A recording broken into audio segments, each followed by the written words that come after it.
Hello again, co-philosophers, environmental ethicists, and interested others. Let's record this morning's Dawn Post called "Free." I tried to do this a moment ago, but was rudely interrupted by mowers in the adjoining yards, and noticed Margaret Wrinkle's tweet about a book called "Lawns into Meadows," and I really wish we would all turn our lawns into meadows and stop bringing those crazy machines around to disrupt our morning's peace. But anyway, if you want to listen instead of watch, go to the blog, click on listen. But here we go. Today in Ko-Fi, we begin with Augustine and his famous pre-pious ask of God for chastity, but later, even saints must sow their oats. His Manichaean solution to the problem of suffering, a less than omnipotent God, who needs all the help he can get, still impresses me as a more plausible proposal than any standard Christian alternative. An all-hands account of how we can best counter the world's ills makes more sense and greater appeal than the claim that all's already right with the world. Clearly, it's not. The problem of suffering is the toughest nut for any conscientious person of faith to try and crack, even if moral evil, so-called, suffering caused by people's choices, and the suffering it produces were entirely a product of human free will, and free will were a divine gift with no strings attached. There's still the sticky matter of natural geo-cataclysms, the earthquakes and hurricanes and such. Acts of God, in the insurer's responsibility-ducking argot, are not on us. Victim blaming is no solution. Then Boethius. We'll discuss Boethius in his prison cell, yakking with lady philosophy. But where was lady theology? And why didn't he write The Consolation of Christianity? Given that he was a Christian, or said that he was, but when the time came that he sought consolation, when he was about to be tortured and executed on the probably false charge of plotting against the emperor, who did he turn to? Philosophy. And one of the things philosophy instructs him in his prison cell conversation is that he should step back and see things whole, or try to imagine what it would be like to step back and see things whole and not parsed into temporal distinctions of past, present, and future. If God grasps everything in an instant, though, and sees past, present, and future as one, I still want to know, how does that make us free? How does that make me free if I'm Boethius? How does timeless presence exculpate the all-seeing, omniscient one? People have tried to explain this to me for years, but I think he's still on the hook of responsibility if he's anywhere or any when at all. But of course, if he's the Manichaean God, then I'll cut him some slack. But anyway, do humans really have a transparently self-validating idea in mind of divine perfection?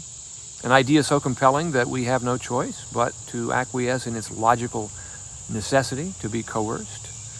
And what would that do to free will, Anselm?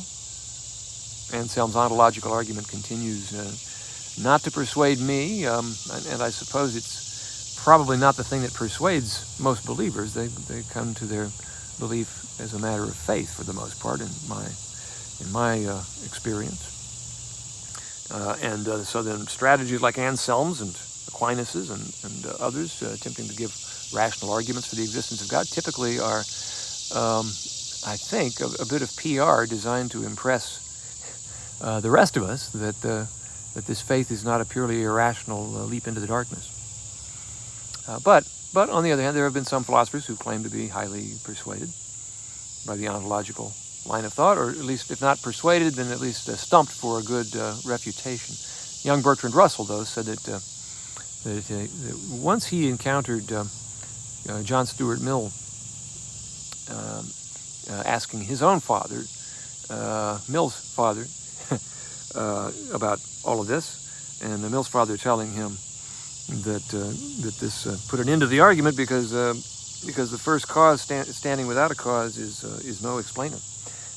Russell said reading that in Mill's autobiography was enough to loosen him from any temptation to believe Anselm or to believe in God. And so, on to Aquinas. Aquinas, with his argument for the first cause, borrowed from Aristotle, leaves inquiring minds wondering about its unasked and unanswered question, obvious even to a child like J.S. Mill and to Bertrand Russell. What caused the first cause? Nothing, you say? If the first cause domino, a metaphor I like to use when discussing cause and effect, if the first cause domino provides its own impulsion, knocks itself over, needs no external cause of its motion, then why not a universe? And anyway, the impulsive force need not be conceived as possessing a personal dimension or moral properties. It could just be the force, neutral with respect to our notions of good and evil. Thinking about Luke Skywalker here. In Fantasyland today, it's time again to marvel at Ronald Reagan's duplicity or credulity or something, probably both, in telling the legend of Thomas Jefferson's Constitutional Convention angel, the angel that showed up in Philadelphia in 1787 and shamed the delegates into getting on with drafting and approving that document. When Trump tells a tale, we all know he's bullshitting, or yeah, I think we all do, even his defenders at some level.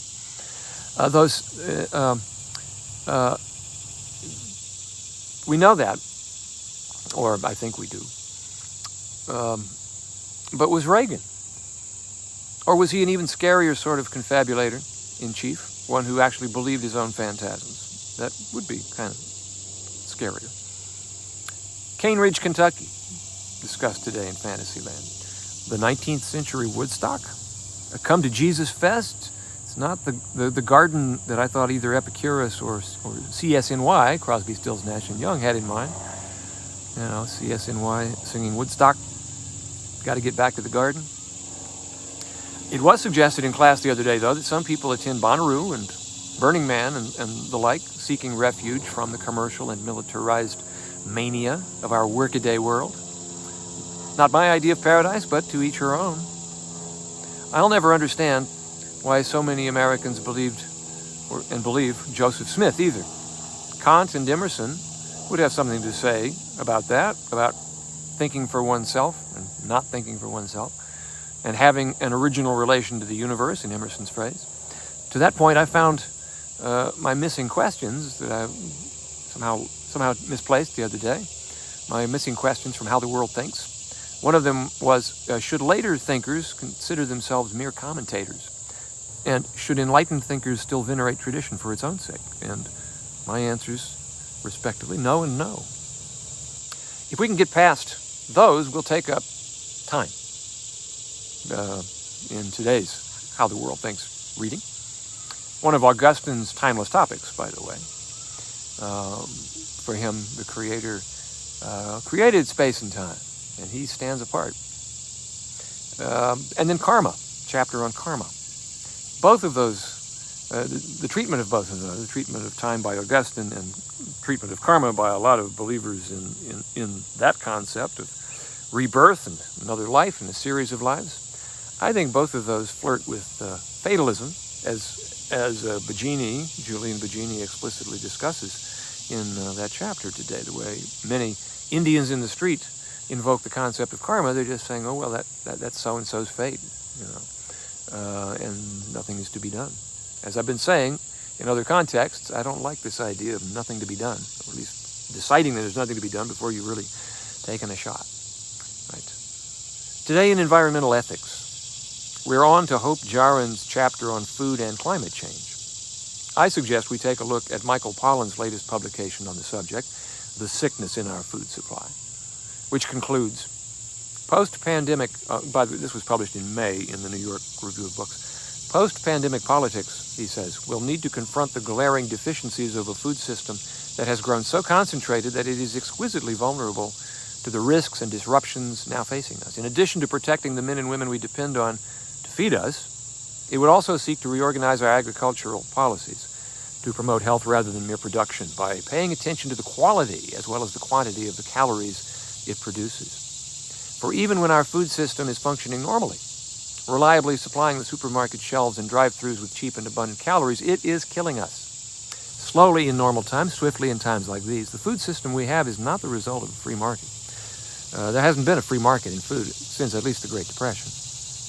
No, our food system is the product of agricultural and antitrust policies, political choices, free choices, one may suppose, that, as has suddenly become plain, stand in urgent need of reform.